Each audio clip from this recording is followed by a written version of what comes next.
నేను కూడా దానంగా నీకు ఇస్తా. ప్రజలు అడ్డుకుంటే, నీ కార్యకర్తలో నీకు సంబంధించిన గూండాలు అడ్డుకుంటేనో ఇంకోటి కాదు. నాకు అక్కడుండే ఇంటికి ఎట్లా మీరు పోలీసు వాళ్ళని అడ్డం పెట్టి నన్ను రానియడంలే హైకోర్టు ఆర్డర్లు కూడా, అది నీకు నీ పార్టీకే నేను దానం చేస్తా. ప్రజలు వచ్చి నన్ను అడ్డుకోమను. ప్రజలంటే ఏమి, ఆడుండేది 2,20,000 ఓట్లు ఉన్నాయి. నాకు 85,000 ఓట్లు వేసినారు. మిగతా ఓట్లోనే కదా ఆ 20,000 మంది వచ్చి రోడ్డు మీద వచ్చి నువ్వు రాకూడదు అని చెప్పవను. నేను నా ఇండ్లు నా భార్యను పిలుచుకొని వచ్చి నీకు రిజిస్టర్ చేస్తా జిల్లాలో.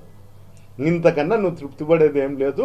నువ్వు ఎట్లా ప్రజల డబ్బు మీద, ప్రజల మీద అక్రమంగా చేసే దాని మీదనే నువ్వు ఆధారపడినావు. ఎన్నో షాపులు సీజ్ చేసినావు.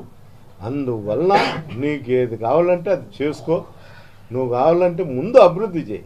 నీ మున్సిపాలిటీ గ్రేడ్ 1లో ఉందని ఏదో అంతో ఇంత వచ్చే మున్సిపాలిటీ కాదు కదా.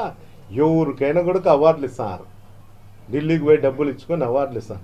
ఆ అవార్డులతోనే నువ్వు బతుకుతాండావు తప్ప ఒక్కసారి డ్రైనేజ్ కానీ, ఇళ్ళ దగ్గర ఉండే చెత్త కానీ దాని మీద దృష్టి పెట్టు. వర్షాలు వచ్చే నీళ్లు పోయేటట్టుగా. అంతే తప్ప పద్దం లేసే నా మీద పడి నేను వచ్చే కానీ నీకు జ్వరం వస్తుందనో లేకపోతే ఇంకోటేమో. నిన్న లేక మొన్న నేను రాకముందు ఆర్డర్ వచ్చినాక నీ కొడుకు మధ్యలో వచ్చి లేపితే డాడీ ఏంది కలవరిస్తాండావంటే వాడు వచ్చినాడు రా అంటాండావు.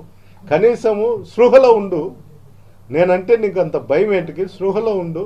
నీ కొడుకు కూడా చెప్పు. నీ కొడుకు కూడా చెప్తాను నీతో. నువ్వు ఇట్లా చేస్తా అంటే నేను ఇట్టుంటే హైదరాబాద్ పోయి ఫ్యామిలీ పెట్టుకుంటే నేను రాజకీయాలు జోలికి రాను. ఇప్పుడు కూడా నేను రాజకీయాలు చేయడంలే.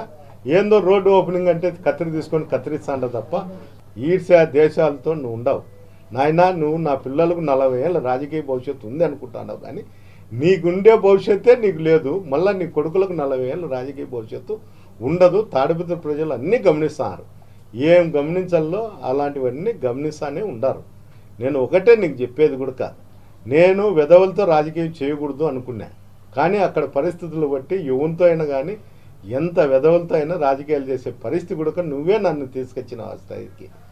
లేకపోతే నేను నీ ఎట్లా వెధవలతో రాజకీయాలే చేయను.